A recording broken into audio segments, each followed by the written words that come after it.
I took every drug known to man at the same time to stimulate every corner of my brain. And this was the result.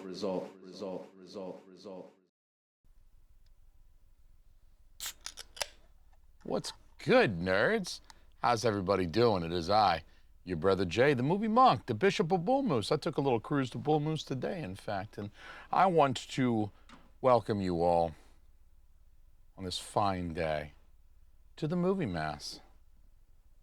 Bissell Brothers is the absolute best. Now, of course, in the spring, I find myself indulging in a certain type of nostalgia, despite my best efforts. It is both a time of renewal with new beginnings, trees in bloom, and the days are warming up again. But it's also a time of closure as well, especially in the sense of school year coming to a close. There's especially graduation around the corner for another group of young people again this year. And so this, to me, is the time of year where you can't help but reminisce about the ones that got away. I think every man, and probably woman too, should have the experience of being so close to something real, something that could have been big, life-changing even, and it slips through your fingers. I mean, I think it's a real formative experience that everybody needs to have, despite being very bittersweet. The one that got away is the one that lingers on in your heart, not because she was that magical, but really just because it was something left unexplored, something that could have been real, never meant to be. And so it is with films on physical media. I think we all have one or two, or if you're anything like me, maybe more than a few, beautiful, prestigious, limited, special, collector's edition, chunky, rigid, lenticular slip box cases that came with beautiful art cards and lobby cards and maybe even tiny little eyeballs and perfect bound books and stickers sometimes if you're Fun City editions. And these are the sets that we just couldn't get our hands around. They got away from us. I have a list today of a few of the sets that got away from me, the ones that keep me up at night, the ones that sometimes I'm lying in my bed, especially this time of year in the spring, and thinking about the days of yore. I'm staring up at the ceiling and wondering, where are they? Where in the world are they? Where have they gone off to? Are they thinking of me? Do they ever? In their wildest dreams. Sounds like a Moody Blues song. The first one that I miss her every day, is the Showgirls VSU limited edition in the keepsake magnetic box. This one came out just before I got like hardcore back into physical media. I had a little transition phase where I was getting back into physical media, but I was really only buying steelbooks. And if it wasn't a steelbook, I was not really very interested at that time. And I was a fool. It was just foolish of me to let this one go. I mean, I also don't love Showgirls. So that was another thing. I saw it come, I saw it go, and I was kind of okay with it at the time because it's definitely not in any of my top 10 lists at all, except for movies that I wish I had bought 5 years ago. You only miss something once it's gone, right? This is a lesson in that. I was not super excited about the Showgirls VSU until it became unavailable to me. Now all of a sudden I want it. But I don't know if you've looked for this one online recently. I cruised over to eBay just to see how much it was trending for this video, and yeah, it's not great. It starts at as cheap as $125. That's the least expensive asking price I could find for this one. It goes up $179, $199.95. Let's just call that $200. $239, $300. Somebody wants $300 for this. I can't do it. I can't do it. Too crazy for me. $300 especially. It makes $125 seem like a damn steal, doesn't it? At any rate, Now that I'm collecting all the VSUs, I'm certainly kicking myself for my short-sightedness at the time. I'm making up for it now by buying every single thing I come across. Let that be known. Let that be known. I'm a wire. Another one that I missed, that I regret, keeps me up at night, is the National Lampoon's Vacation 4K Steelbook. This one was a Best Buy exclusive a few years back, just before they stopped selling physical media entirely. I went into a Best Buy to pick this one up, and it must have been, I don't know, a Wednesday. I was like a day late. I wasn't that late, but I was like a day late, and it was gone already. I don't know. They must not have gotten that many copies. This was at a time when they were like winding down their physical media sales. This was near the end for Best Buy, so they weren't always getting a ton of copies of the Steelbooks. And so I walked out of there empty-handed. And since it was a Best Buy exclusive, I mean, I couldn't go to Bull Moose and pick up a copy, or Amazon or something like that. There was no fallback. There was no second option for picking up, except for eBay, of course. I don't know if you've checked this one out on eBay. This one is also pretty disgusting. It starts at $45 plus $5.22 for delivery. $50 is really not, that's actually not too bad for a 4K Steelbook. I mean, Steelbooks that are still available, Steelbooks that are still in circulation, cost almost $40 these days. So paying $50 for one that's been out of print for a couple of years doesn't seem like that bad of a deal, but they quickly get much more expensive. I'm seeing on eBay prices of $63.35. I see $59 plus almost $5 for delivery. That's $64. $77.90. I see one for $179.77, but with free delivery, so you got to appreciate them.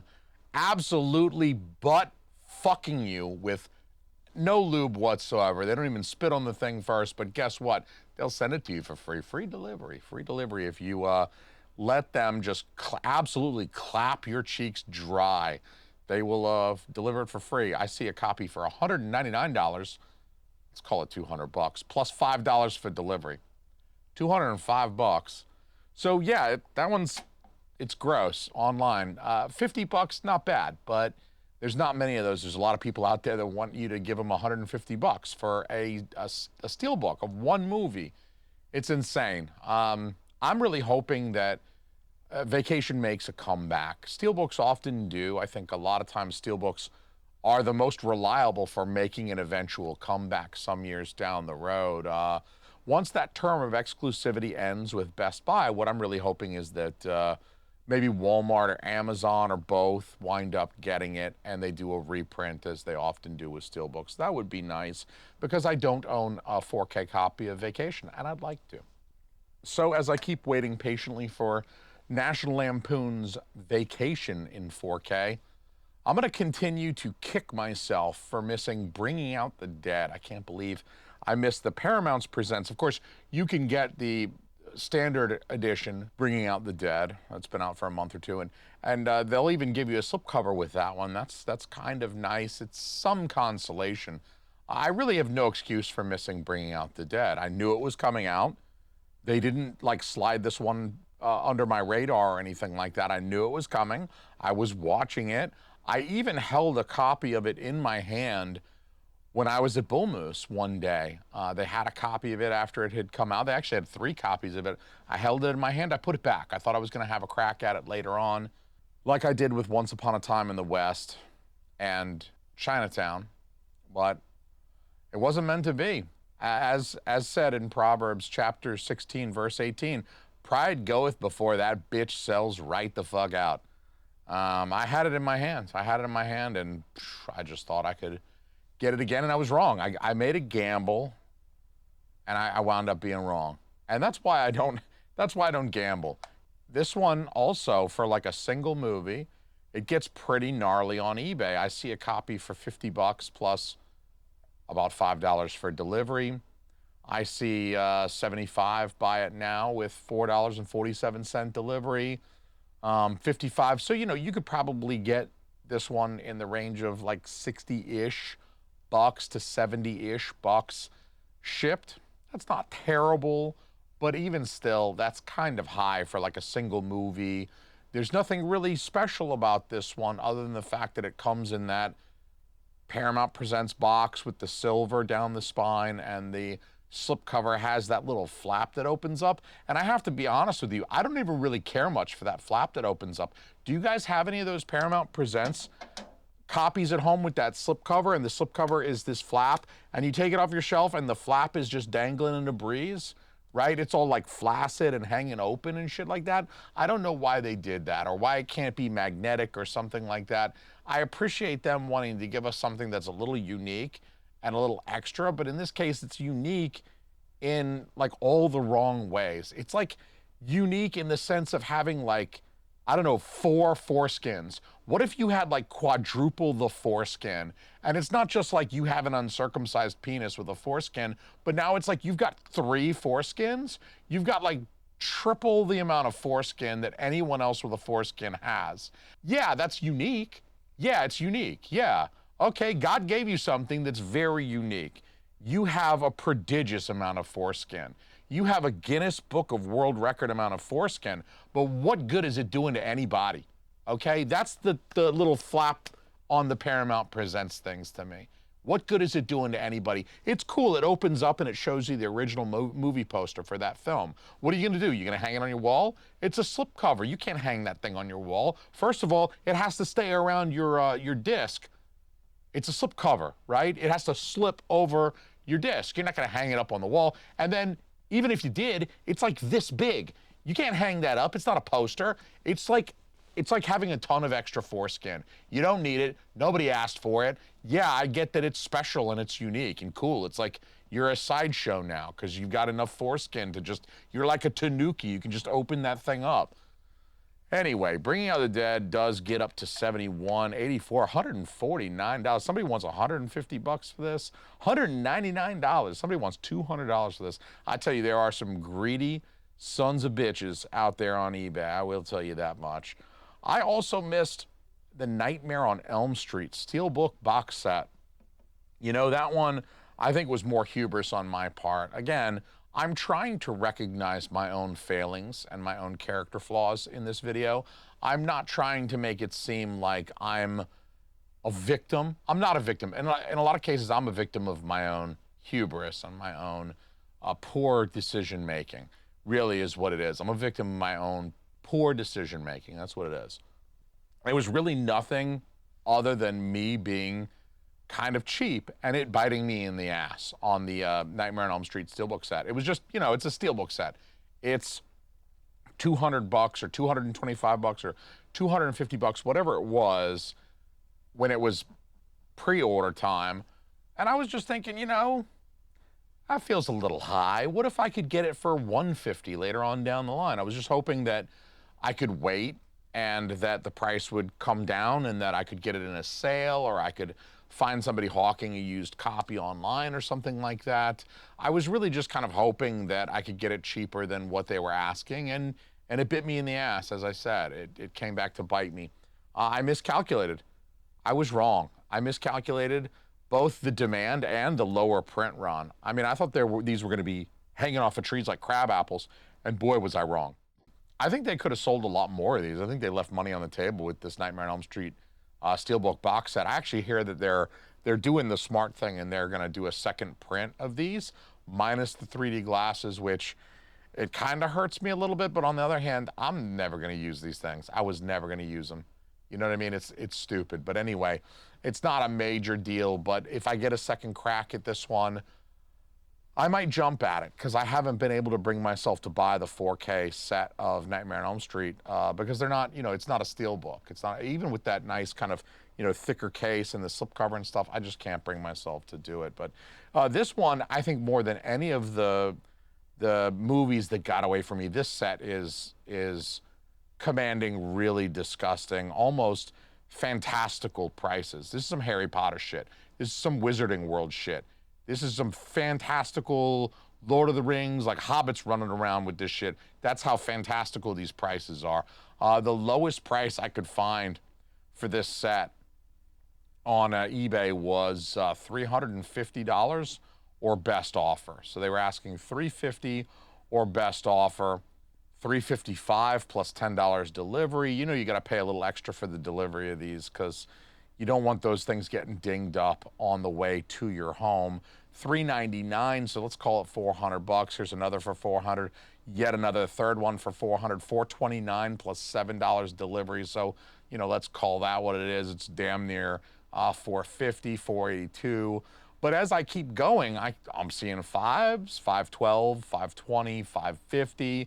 I'm seeing $589, $600, but that's not even, that's sort of the middle. That's kind of the middle of that curve, right? We're like just hitting median prices here, because as I continue to scroll on eBay, the prices get only more disgusting. $650, $750, jumps up to $850, $900, $959. I mean, there are people who want damn near 1,000 of your dollars, or my dollars, for this box set of movies, and I find that to be just completely ridiculous. It's one thing to sell an out-of-print movie or out-of-print collection of movies for a small premium. I don't think anyone's asking you to buy a box set for $250 and turn around and sell it for $200 when it's out of print and in demand. Sell the $250 box set for $300. I mean, that feels like a fair markup, but buying a $250 box set to turn around and try to sell it for damn near $1,000, that's a 400% markup. That's a 400% markup. A 400% markup is nothing other than greed. There is nothing to a 400% markup other than greed. You want to absolutely capitalize on some poor schmuck that has more money than sense and missed their opportunity to buy this thing for $250. So somebody like me, basically, but less cheap, because if I'm too cheap to buy the thing for $250, I'm sure as shit not buying it for $1,000. I will just wait for the inevitable reprint or die with my $1,000 rolled up tightly and crammed in my asshole. Anyway, the last one that I want to tell you about that I regret missing, and this one may be a little bit more personal. This one might even be one of the cheaper ones for me to go acquire if I were to get my hands on it. That is Rosemary's Baby, but on Criterion, the Criterion Collection Blu-ray of Rosemary's Baby. And this one came out at a time where I really was not buying physical media.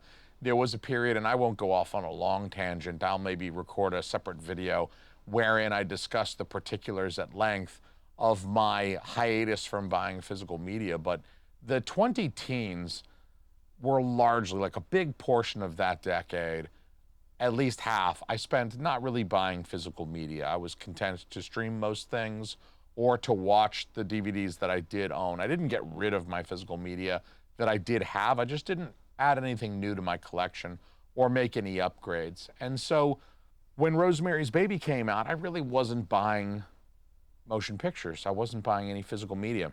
And I also kind of assumed that, you know, most of the time Criterions tend to stick around. Yeah, sometimes Criterions go out of print. It happens. Harold and Maude went out of print. Rosemary's Baby went out of print. All the Lars von Trier films recently went out of print. So yeah, it still does happen, but Criterion Collection does do a pretty good job of trying to keep their films in print and in the collection. So I guess I was just a little overconfident. I thought Rosemary's Baby is one that I'd like to have, but I don't need to buy it now. In fact, it came out at a time where I was newly married, and, you know, we're trying to get on our feet. We're doing that thing. We're trying to build wealth so that I can sit and have these nice conversations with you people in front of my fireplace and stuff like that. And so, you know, it came out at a time where it wasn't a big priority for me budget-wise either. So I missed it, and it went. They snatched it back. They pulled the rug out from under my feet. And so Rosemary's Baby, when I was looking for that on eBay, I was able to find it for relatively reasonable prices. I think I found it for $54 with free shipping. That's not terrible for a Criterion Blu-ray that no doubt cost $30 or $35 when it was brand new. So paying $15 to $20 more for it being an out-of-print Criterion is really not a terrible asking price. I see it in the 50s a lot. I see $58 with free delivery, $50 plus $8 for delivery. So that's like, you're right back up to almost 60 bucks there. So, you know, I'm seeing it in that $55 to $60 range, maybe $70 range pretty commonly. So it's not too bad. It's one that, you know, you just get drunk enough and you might pull the trigger on it one night while everyone's asleep and you're intoxicated and you're scrolling through eBay. It's definitely a lot better than the Nightmare on Elm Street one, but yet I do feel a little bit silly and maybe sheepish to admit to you all that I missed Rosemary's Baby. And so that's just the first 5 that kind of come to my mind. I'm sure there are others that I have missed that I bear some regret over. The ones that got away, you know. And I can always dream about what might have been. And with you fine people, I'll dream about what could be. If you join the lovely ranks of my patrons, you know what to do. You know how to do it. Do the right thing. I love all you people, whether you're a patron or not.